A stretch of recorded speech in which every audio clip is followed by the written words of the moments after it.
Welcome back, West Michigan. You're watching Alive and Well. Brianne Dobbins is here talking to us about living donors, and she has shared her story about donating a kidney to a young man, and it was a very successful donation, and she wants to encourage others to become living donors. One of the things they can do is, how do they get on a list to be a living donor? There are a variety of ways now, from what I can tell. There are websites you can sign up on that basically, it's almost like a personal ad. I have a kidney, this is my life, this is my blood type, this is my age, my health, my hobbies. I'd like to give you a kidney or a liver, and people can just get on there and search for their prospective donor. Okay. Yeah. When you say that, now there's been some television shows about this, and I think probably in third world countries it may be factual that people have paid for body parts, so to speak, not just kidneys but other things. It is completely illegal to try to sell any of your organs. It's completely illegal. But let's get into the cost factor, because people that are going to do this hopefully are doing this for the right reasons, so they can help another person have a life again. I do have a dear friend. Her husband has been on dialysis for quite some time. They are awaiting a kidney. He right now is not even a good candidate for the surgery himself, so they have to get him a little bit stronger. But several people have enrolled or had their blood type checked to see if they're good candidates to be a donor. So medical costs, how did that work for you? I had no problems. I had no medical costs. Jeremy's insurance, he had 3 insurances at the time actually, including Medicaid and Medicare, covered the entire surgery, his and my, all my testing. There was a snafu with anesthesia. The bill got sent to my insurance instead of his, and there was some snafus there that had to be ironed out, but I never paid anything for it. No, and in most cases, the recipient's insurance covers it. And that's interesting to know that even Medicaid and Medicare, that they will cover, because he was probably on disability because he didn't have... Actually, he was still working, which is how he had his commercial insurance. Okay. But I believe it's any end-stage renal disease patient is automatically qualifies for Medicare. Okay. And then because of the medical bills and everything, I think that's how he ended up on Medicaid as well. Okay. Okay, yeah, the extensive. So now, what is Jeremy doing now? Right now, he lives in Muskegon. He's working really long hours at the Hearthstone. Okay. So he's, he's doing very well. Yeah, kidney works great. Oh, yeah. And didn't have any problems with rejection?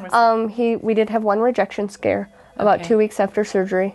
We went to Grand Rapids on a normal day to just do his weekly testing, and some of his numbers came back a little higher than we like. So they admitted him that day and ran some tests. They did a biopsy, and it was rejection.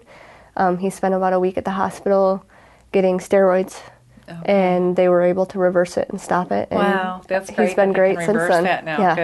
Good. Pretty high success rate, I think, now with the kidney transplant. So that's good news. And he was young and strong, and so were you. So, so the medical expenses, I know, is a concern for some. And I also read online that the national donors that you can look online and Google, the Living Donor Organization, they also will help with some extra costs. So even though you cannot charge to give somebody your kidney, they are expected to pay. There's additional expenses. A lot of times people are going out of town to travel. University of Michigan or something. So the recipient and their family can pay for your stay at a hotel, any for your travel meals, travel costs, those types of things. And that's just to be expected that they would do that. If they don't have the means and you do and you're willing to donate, that's great. That would be wonderful. You know, but and if neither case is possible, then the Living Donor Organization will help with some of those costs. There are assistance programs. The biggest financial concern a lot of people run into is taking the time off work. Loss of wages. That is I was lucky. I worked for Herman Miller at the time, and they not only gave me the time off without a problem, but I was eligible for short-term disability. Oh, okay. So for the 6 weeks I was off, I was paid short-term disability, which was nice. But a lot of people aren't in a situation or in a job where short-term disability is something that's available to them. So those lost wages are... Yeah, that is a big concern, lost wages. Now, were you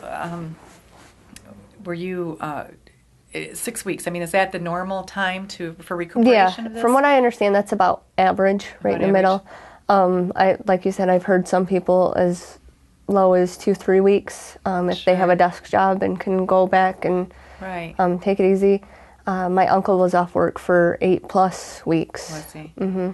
But I suppose some of it's related to your age and your health and your energy level to begin with. But and the type of job you do. Sure. I was working in a factory, so it was a little bit more. It would have been more taxing. And what kind of side effects did you feel afterwards? Mostly I was just really tired for a good 4 or 5 weeks. I would have really good days where I would overdo it, and I would spend the next day in bed just exhausted. Right. And I think that's typical of just about any kind of major surgery we have.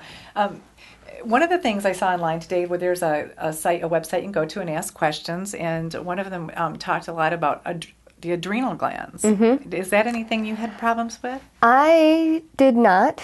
In fact, I was not aware of it until within the last couple weeks, believe it or not. Okay. My doctors never mentioned anything about my adrenal glands. Okay. And it wasn't until it was probably the same website I was reading that people have had trouble because they usually take the left kidney. Yeah, they usually take the left side. The adrenal gland on the left kidney is only connected by one artery, and it's the same one that the kidney's connected with. So when they take that kidney, they have to take that artery to hook it up in the recipient. So some people, adrenal fatigue and adrenal insufficiency is what they're calling it, and it's almost like an upset in hormones. A low level of cortisol, and it can cause fatigue and so you could have very well had that and didn't even know that that was what was causing fatigue. And it could have just been my body adjusting to losing that adrenal gland or that bit of cortisol or whatever. Okay. Well, tell me a little bit more about your organization. First of all, what are you going to call this organization? Living Life After Giving Life. I like that. Living Life After Giving Life, and she needs supporters for this. Yes. And we should mention that if you are a donor or if you have been a recipient of somebody who donated to you, it would be really good. Is there a way they could contact you? Yes. My email would be fine. Okay. It's actually Breann, BREANN, wins, WINS, at MSN.com. At MSN.com. I like that. We'll have that run across the bottom of the screen, too, because, this is a good way for you to get some support. That would be amazing. And I know that you plan to write a grant and hope to get this off the ground. I wish you much success with Thank that. you. I really want to see this take off because I think you can go online and you can see there's question and answers. In fact, this one is Living Organ Donors Assistance with Travel, Lodging, and Meals. So this is when we were talking about cost.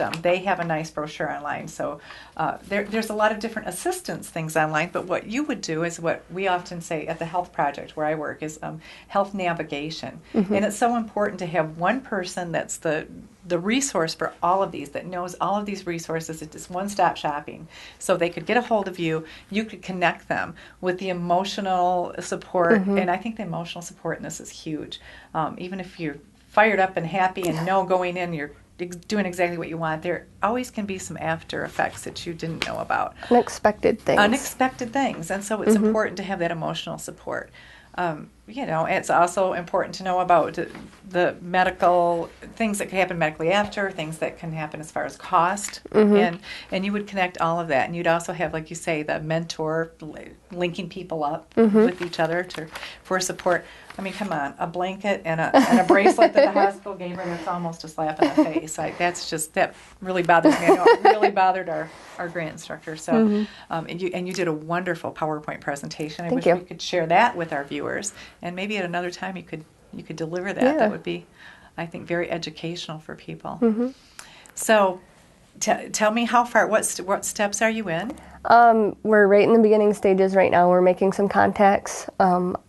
In fact, I just redid my PowerPoint a little bit, tweaked some stuff to send it out.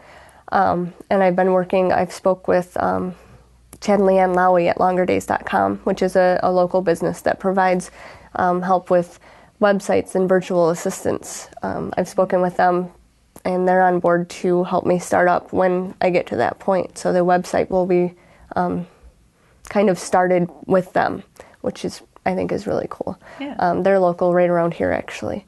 Okay. And have you met a lot of other donors? I have not.